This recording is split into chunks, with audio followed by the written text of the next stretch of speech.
Leon's P and V.I.P. Well, they ask you to CID, get B on week. What's going on, DSG? It's your boy DarrnellBradley back at y'all another video. And today, y'all know what time it is. We got some casual Geographic. Should we let nature finally delete pandas? Because as you know, they are an endangered species. But let's see my man's opinion on it. Be sure to like, be sure to subscribe, follow me on all that there social media. We can hear that ain't further ado. 3, 2, 1, click. Like, his videos make me want to make some like animal. Dang, that boy came down, didn't he? Coming up to chill, what's the plan, bruh? Everything is awesome when you're a panda. There are some animals whose entire existence proves that nature isn't about survival of the fittest. It's survival of just barely being good enough. If life was a class, it wouldn't be about passing with straight A's. It'd be about passing off your DNA before you become an F in the chat. And so it wouldn't be maybe passing off your DNA before you become an F in the chat. Whoa, that thing is eating the hell out of that thing. Bruh. Dang, bro, that hungry, cuz. Wait a minute. Oh, about passing off your DNA before you become an F in the chat. And some animals are universally recognized as the remedial students of nature. Cheetahs are the red-headed stepchild. Hold on, sorry peeps. Gotta make sure that I got my keyboard on deck because it. Oops. Sloths are basically free calories. Wait. I gotta plug my keyboard in. I'm not ready. Hold on, because it is dead right now. So I didn't charge it last night. That's my bad. It's my bad. I love y'all. Appreciate y'all. We back. Before you become an F in the chat. And some animals are universally recognized as the remedial students of nature. Cheetahs are the red-headed stepchild of the cat. Oh, dang! Yo, whoa! Boy, was not playing. Look at that. Oh, no. It's different when you see a predator get predatored, bro. It really is. Are the red-headed stepchild of the cat world. Sloths are basically free calories served on a moss blade. And roasting koalas is considered low-hanging fruit only because they happen to share the same IQ. And also because they put the mid in chlamydia. And it seems that everyone can agree that pandas are egregiously bad at pandaing and that we as a society need to stop being this biracial Winnie the Pooh's crutch and just let nature finish what it's clearly started. But are pandas really that bad? Did we successfully gaslight nature finish what it's so clearly started? Yo, you feeling a type of way about the pandas? Nature finish what it's clearly started. But are pandas really that bad? Did we successfully gaslight the barcode bears of the world? Or do pandas really profit off the most OP pretty privileged genjutsu nature's ever seen? To find out, first we gotta lay out all the factors that make the Try to Panda challenge virtually impossible. But before that, this video was sponsored by so cute. Absolutely no one. Let's get it. You probably already know that the panda's biggest problem revolves around it being a bamboo sink. 99% of the things that meets this already know that the panda's that fool's bottom teeth looks like candy corn.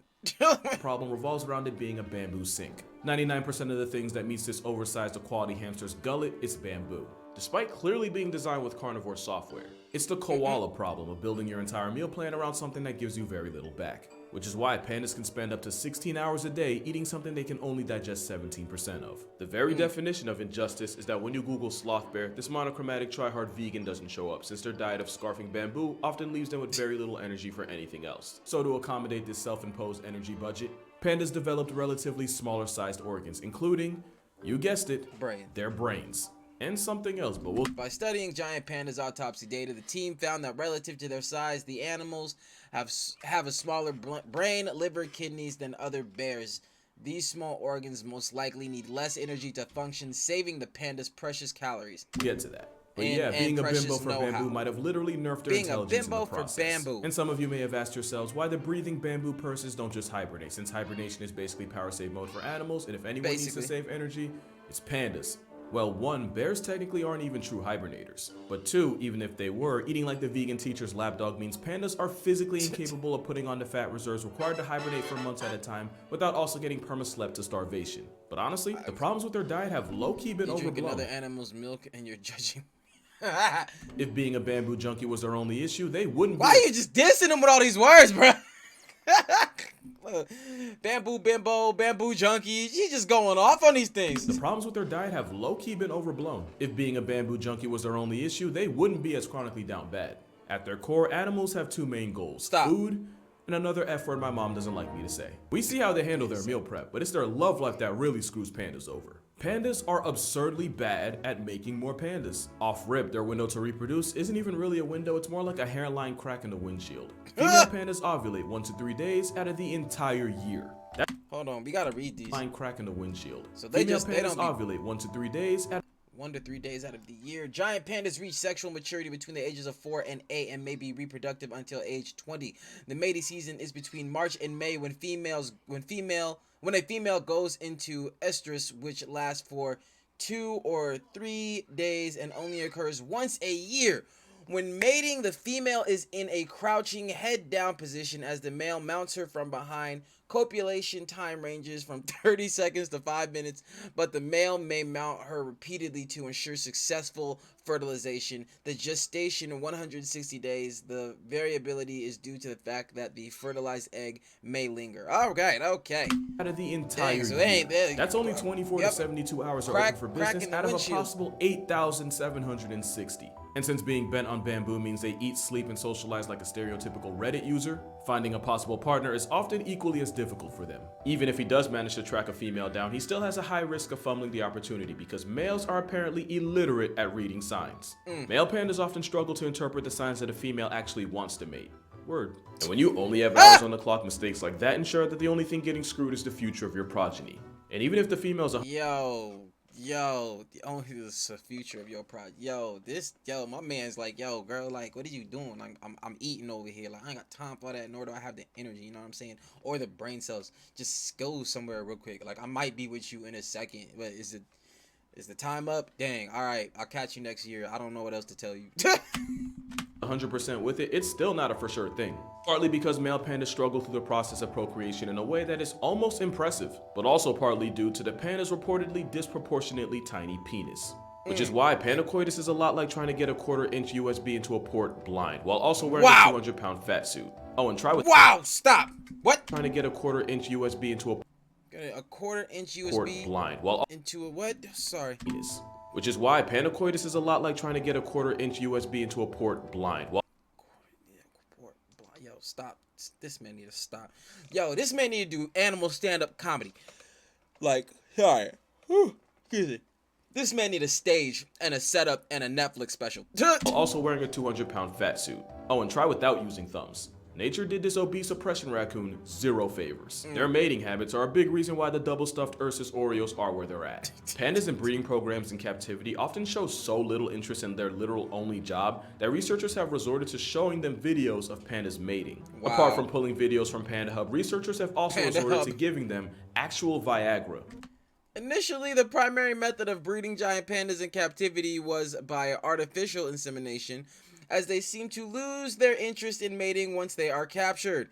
This led some scientists to try extreme methods such as showing them videos of giant pandas mating and giving the males sildenafil, Viagra, commonly known as Viagra. So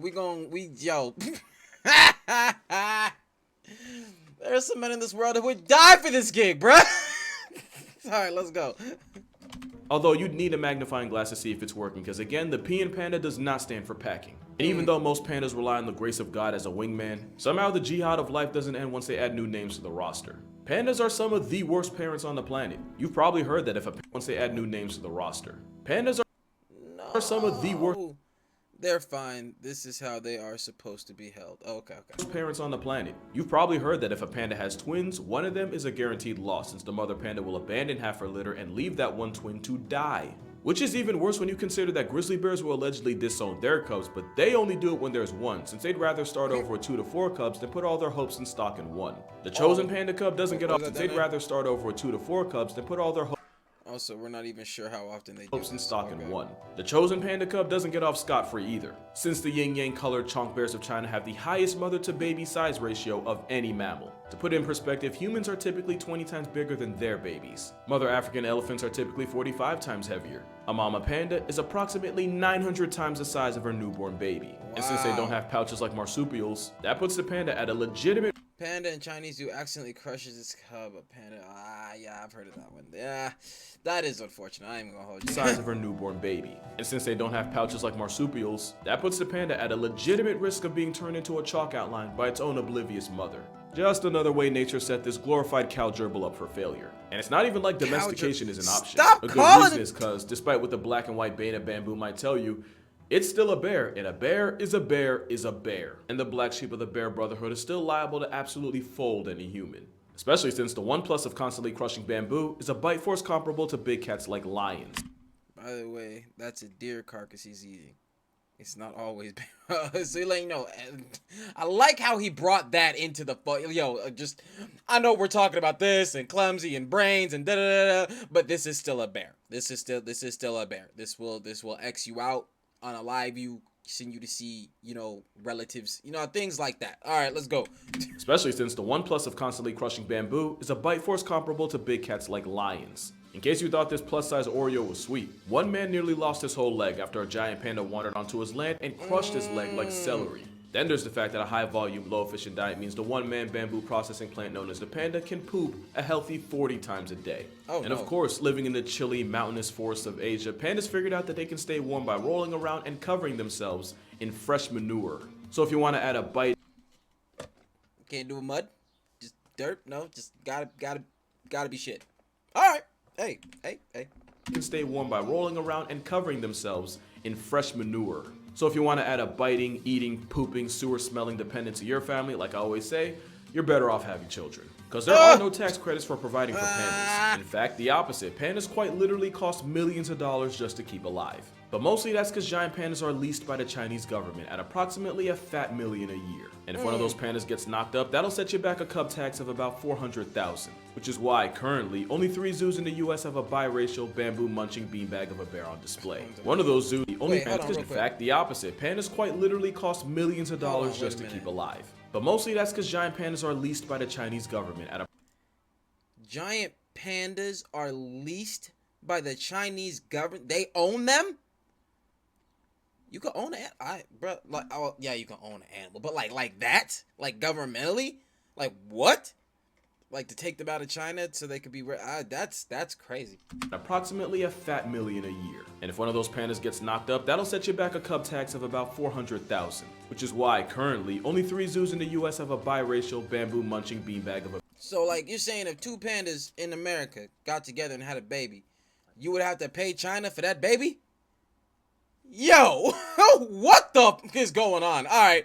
Bear on display. One of those zoos used to be San Diego. I say used to because one of the consequences of renting pandas is that gives China the ammunition to be petty. I'm not a political channel. I'll never be a political channel. I'm not implying any type of affiliation or bias. I'm just listing 2 things that happened. In 2019, Trump may or may not have fueled a trade war against China. And come May 2019, a mother panda and her son were recalled and sent back to China. Now you could argue the trade war had nothing to do with it and this was just the natural end of a panda loan. But 10 years earlier in 2009, Taishan the panda was deported not long after Obama met with the Dalai Lama. The Dalai Lama is, as far as China is concerned, an op. So my working theory is China uses pandas for diplomacy, but also as a vehicle of petty punishment.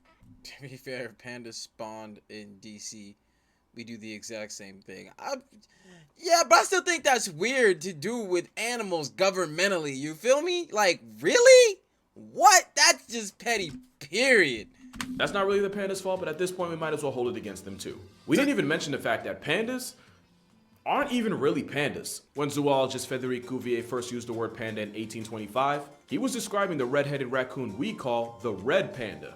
The furry orca known as the giant panda wasn't named until much later, and it only got its name because at the time they thought it had a lot in common with the red panda. Turns out, they're not even close to being related, meaning this overgrown zebra yogi isn't even the original panda. And the fact that its monochrome mugshot shows up first when you type panda and not live-action Shifu is one of the biggest injustices of nature. Shifu. This is the OG panda, but the newspaper-flavored cloud-guzzling frauds took up just enough space to convince the world otherwise. Jesus, what did you just call that thing? But the newspaper-flavored cloud-guzzling frauds took up just enough space to convince the world otherwise. This just it's making me think you don't like the panda, man. So obviously pandas have their problems, and you can argue that their best trait is being a luck merchant. There is no other animal that gets carried harder by pretty privilege than the endgame of a sloth bear raccoon orgy. And they're the only creature on Earth with black and white privilege. Because the reason giant pandas are the mascot of the World Wildlife Fund is literally because having a mascot with the same color patterns as 1940s TV saves you a lot of money on ink. Yo, that sounds like a joke, but I'm not even kidding. If pandas were black and yellow or black and brown, they might not have gotten the job. But that aside, consensus is that pandas are so bad at pandaing that we should just let the flecks of China fade into oblivion the way nature intended. But is that really true, or have we just been doing giant pandas incredibly dirty this entire time? First thing to mention is that they're a specialist species, with that specialty being in binging bamboo. Being a specialist rather than a generalist means you can typically tap into a niche nobody else can. But that means they can adapt to changes in their environment, and that also means that there are only a couple things going wrong away from getting evicted from reality. Having a very particular set of skills might be great if you're Liam Neeson, but it can severely handicap you as a species. And the funny thing is, for all the crap pandas get, the biggest and arguably most intimidating land predator on the planet is a specialist. Polar bears depend almost entirely on sea ice to hunt, and if that goes away, then it's bye-bye ice bear. But for some reason, we don't on the polar bear nearly as much for being dependent on ice as we lampoon pandas for their life choices. Especially since it's habitat destruction and fragmentation that really had giant pandas down bad. You see, it's believed the panda bear once had more variety in his diet and was more omnivorous. But likely because there was just so much bamboo everywhere and virtually zero competition for it, eventually they shifted into primarily eating bamboo. It also turns out that the bamboo they eat is high in protein but low in carbs. So despite seeming like that one person that would bring a veggie burger to a cookout, weirdly enough, the giant panda's protein intake is actually close to that of wolves. They're also particular about the part of bamboo they like to eat and when. According to studies on radio-collared pandas, in the summer and spring they prefer to eat the protein-packed shoots found at higher altitudes. But during autumn and winter they migrate down into the valley and shift more towards eating bamboo leaves, which are high in vitamin C along with roots. And they just move. It's like, all right, we're gonna go down to the bottom of the hill and take them pills. You know what I'm saying? We gotta get it right. We gotta get it right. I love these videos. Just you feel educated in what he's talking about, but also like just the comedy aspect is just there. Like he be talking mad shit about these animals, bro. You know what I'm saying? But I don't think we should let delete. You know what I mean? Like I don't know. You want to be like, oh yeah, I remember when I saw this, talking to your kids, your grandkids, and they won't be able to like see it. You know what I'm saying? I don't know. Valley and shift more towards eating bamboo leaves, which are high in vitamin C along with roots. And they just move from high to low to high again, year in and year out. Something that's clearly worked for them since they've been just fine like this for thousands of years. So much so that the umami taste receptor, i.e. the umami taste receptor, 100% butchered that. Since they've been just fine like this for thousands of years. I don't know how you say it then. So much so that the umami taste receptor, i.e. the one that lets you experience the savory taste of meat, yeah, theirs got turned off. And they even evolved a false thumb for no other reason than to help them hold bamboo. So clearly pandas had a process that worked. The problem is when you fragment the habitat they spent thousands of years in and separate them from the food, the result is less pandas. We love to see that they spent thousands of bamboo. So clearly pandas had a process that worked. The problem is when you fragment the habitat they spent thousands of years in and separate them from the food, the result is less pandas. Well, yeah. We love to say pandas are bad at life, but by receding their habitat like a middle-aged hairline, we haven't made current giant panda habitat. Historic range for giant pandas. Is it going to show us like what it used to be? Pandas. We love to say pandas are bad at life, but by receding their habitat like a middle-aged hairline, we haven't made living any easier. Also, the whole point I made about pandas receding their habitat. Sorry, I didn't see. I thought that red winging was that whole thing. So current giant panda habitat, cool. Historic range for giant panda. Yo, dang, yeah. Like no one, like what the hell? Like it's like we do all this stuff so that they get pushed to near extinction, and then we're like, oh no, we need to save this animal. Like what the? Why did you put it in danger? Like, all right, sorry. From the food, the result is less pandas. We love to say pandas are bad at life, but by receding their habitat like a middle-aged hairline, we haven't made living any easier. Also, the whole point I made about pandas being bad at making whoopee, turns out that might just be propaganda, because in a twist, the giant panda's reproductive rate really isn't that much worse than that of American black bears. And black bears, they're doing just fine. In fact, everything I said about pandas have black bears. And black bears, they're doing Black bears aren't always black. just fine. In fact, everything I said about pandas having negative riz really only applies to those in captivity. In the wild, female pandas do have a small window for baby making, but that's often after a selection process that involves at least 2 males running fates for her on. Young rival male right, challenging older dominant male left for the right of the female offspring. Okay, so in the wild, things go the way they supposed to. Man was giving us a whole beginning half of propaganda, but he was talking specifically. Well, he didn't say he was talking specifically about ones in captivity, you know what I'm saying? But the ones that were shown in the video were ones in captivity. So we'll give him that. Window for baby making, but that's often after a selection process that involves at least 2 males running fates for her honor. In a process that can last up to and over a week. And we now believe that this process Up to and over a week, bruh. So by the time they're done fighting, her ovulation period done gone and left. So wait a minute. Which one is the propaganda? Okay, all right.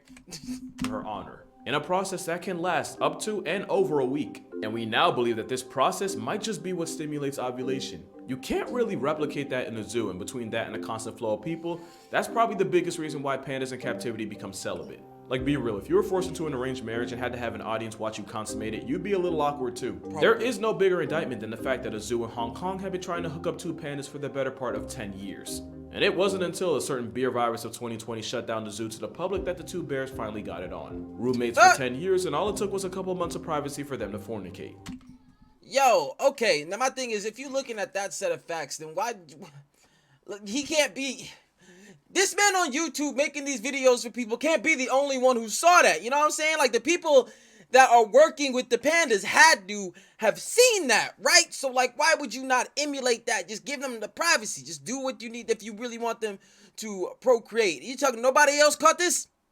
Nobody else! Alright, okay, alright. Bears finally got it on. Roommates for 10 years, and all it took was a couple months of privacy for them to fornicate. But even with all the slander, pandas are actually in pretty good shape. And that is a problem. With about 2,000 pandas alive today. According to the WWF, they wrestling? No playing. The WWE, you get it. All right. The current wild population is estimated at 1,864. Numbers are increasing thanks to conservation efforts to protect, restore, and link areas of panda habitat. In 2016, the species was downgraded from endangered to vulnerable. But okay. Actually in pretty good shape. And that is a problem. With about 2,000 pandas alive today, pandas were recently demoted off the endangered species list. Yet giant pandas still finesse a bulk of conservation efforts simply because they're cute. Think about it for a second. Pandas have big eyes, big foreheads, and chonk physique. If they didn't remind us of babies, we wouldn't be this invested in their future. There's like 400 blobfish left in the entire world, and you probably didn't know that because, real talk, nobody's buying their child a plushie that looks like a deflated sunfish fetus. Not to mention the animals that could legitimately destroy entire ecosystems if they go ghost, like bees or certain types of plants. They become an afterthought. Adensonia? I don't know what that is. Because, yeah, pretty gets priority. It's like that one gym teacher that ignores actually struggling students to help the attractive girls in class that don't need or ask for it. That's right. Pandas are hot girls. Side note, why does it always seem like the gym teacher's on felonious timing? Pandas aren't perfect, they're miles away from it, but at the end of the day, we've done far more to them than for them. But that's gonna do it for this video. Be sure to check out my book for 100 animals that can absolutely fold you like a lawn chair, link in description. 100 animals that can end you. Drink water, you need that stuff. Hug your mother, tell Pops you appreciate him. Matter of fact, might have to make a Father's Day video in the name of equality. But until then, I'ma see y'all. Well, he did do the moms once too. In the next one. Now for y'all that watch till the end, here's some panda ASMR. I still think ASMR is strange.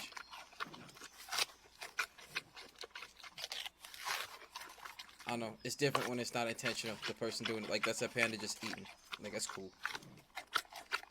Go ahead, get it, boy. Eat that. Devour that thing. Yo. Alright, that was dope. We watched that dope here too. I feel educated. I feel panda educated now. You know what I'm saying? Know some things. But whoo, that boy had some silver tongue words for them pandas, as he does pretty much everything that he makes a video about. But like, yeah, like it's just crazy to me. Like how, like, you know, we'll endanger a species and then get all up about it. Like, oh, this species, you know what I'm saying? But I guess it's like different sides of the coin. You feel me? You have the people that don't give up, that initially endanger the species, and then the people that do give up, who say we need to save it, and then the middle ground. I don't know, but like that whole government owning just because like that's the native of the animal. Like when Chinese people come to America, like what? Do we gotta pay them for that? Like what? That's the dumbest I ever heard of. But as far as just the panda itself, you should let nature delete pandas. They're too cute. Yeah, they got the pretty privilege. You know what I'm saying? Let them keep their pretty privilege. You know what I mean? But we need to save the bees and things like that too, because you know that could actually X humanity. So we need to make sure we take care of that. But this was dope. That's a take. Be sure to like. Be sure to subscribe. Follow me on all that there social media. And I catch y'all next one, fam. Peace.